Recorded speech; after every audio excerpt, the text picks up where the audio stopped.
Did you ever think you'd see the day where 5 Hyperion sweats would struggle to take down Scarf? Me neither, but it's pretty funny to watch. Anyway, Master Mode is out, to the surprise of just about everyone who thought the admins had abandoned dungeons on the side of the road with several stab wounds caused by Hyperions. And alongside Master Mode, we have a whole bunch of buffs that made dungeons much better balanced, and all the balance changes from the previous video, which I won't go over again as not to bore you. So go watch it if you wanna find out. Anyhow, before we get into the meat of this video, let's talk about the new class buffs for Tank, Healer, and Berserker, which makes them very competitive and makes going all Mage or all Archer very unviable.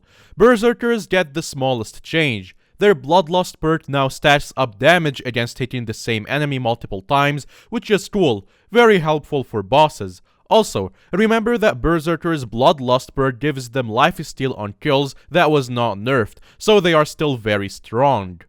Tanks, however, have become game-changing.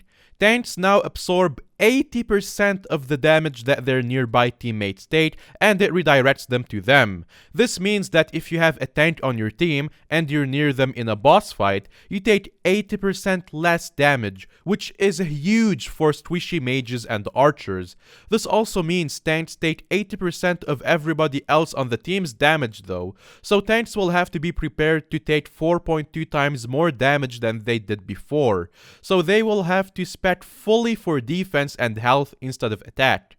Their Seismic Wave ability also recharges 4 times faster, which means you will deal a lot of damage by having more defense. Their ultimate also only reduces damage by 70% instead of 100%, but lasts longer. This makes them basically essential if you're struggling on any floor. Healers have had a big change too to be more useful. Healers have a new Tether ability where they can right-click any teammate to tether them.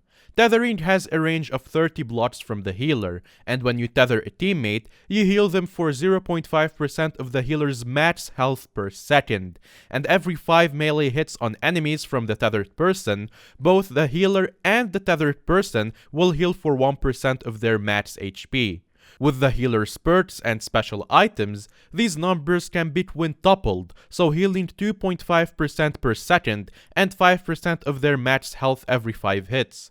Every time a healer hits an enemy and somebody else kills it, there is a chance that they drop an orb on the floor, which anybody can pick. This orb instantly heals them for 30% of their max health, and provides a boost to melee damage, ability damage, or defense, depending on the type, kinda like the Nebula armor in Terraria. This synergizes really well with tanks who need a whole lot of extra healing, as tethering the tank basically has the effect of healing your entire team through the tank absorbing damage. There's also some QOL changes, which I'll put on screen, won't bore you with these. Slayer bosses, mythology enemies, and fishing bosses have had their damage decreased a lot, since their old strategies relied on lifesteal, which was heavily nerfed in the balance patch, so these should be much more possible. Okay, let's get into the main topic, Master Mode. Tomorrow, we'll release a proper full guide about strategies to beat Master Mode and the changed bosses tomorrow, but for now, I'll go over the basics. Master Mode floors are difficult and have their own Catacombs level requirements. In this update, only Master Floors 1 to 5 have been released. We'll have to wait and see what 6 and 7 have in store, so for now, you only need Catacombs 32 to have access to Master Floor 5 in this update. Master Floor 1 is comparable in difficulty to regular Floor 7, but it gets a lot harder from there. The Master Floors follow the same rules as the regular floors. You won't find Skeleton Masters in Floor 1 because they don't normally spawn there, and the blessings you get on that floor are extremely weak blessings because that's what Floor 1 usually gives you, and that trend continues, And of course, skeleton masters that appear on floor 3 do almost no damage to you because skeleton masters on floor 3 are normally quite weak. It's a shame the same cannot be said about the rest of the enemies that all naturally have health in the tens of millions. Look at this yellow room shadow assassin we fought on floor 4. It has 150 million HP just on its own, which is 4 times what Seidan has, and that's just a mini-boss. The boss fights at the end of master floors have been changed too, which I will go into full details in tomorrow's video, but for example, the floor 2 fight has 2 of each undead summon instead of 1, and on floor 4, 3 spirit bears spawn instead of 1, and Thorn has 8 HP instead of 4. There are a lot of changes, and floor 3 probably has the most changes, but again, that's a topic for tomorrow's video, so make sure you get subscribed.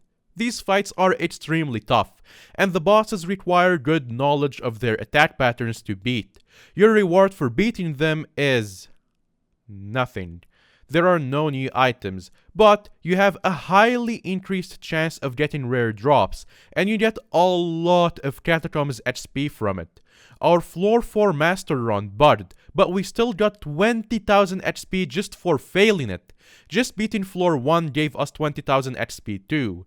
Master mode proves a huge challenge for everyone, so my advice to you for today is play with at least 1 healer and 1 tank, and stick together whilst clearing rooms before splitting off to do secrets. Again, full guide tomorrow, subscribe so you don't miss it. Honestly, I'm quite happy with this update. The bosses feel fresh and new again, and whilst it may not be something people are going to be constantly grinding, it's a fun victory lap that makes you realize how far you've come and it brings some strategy back into the game.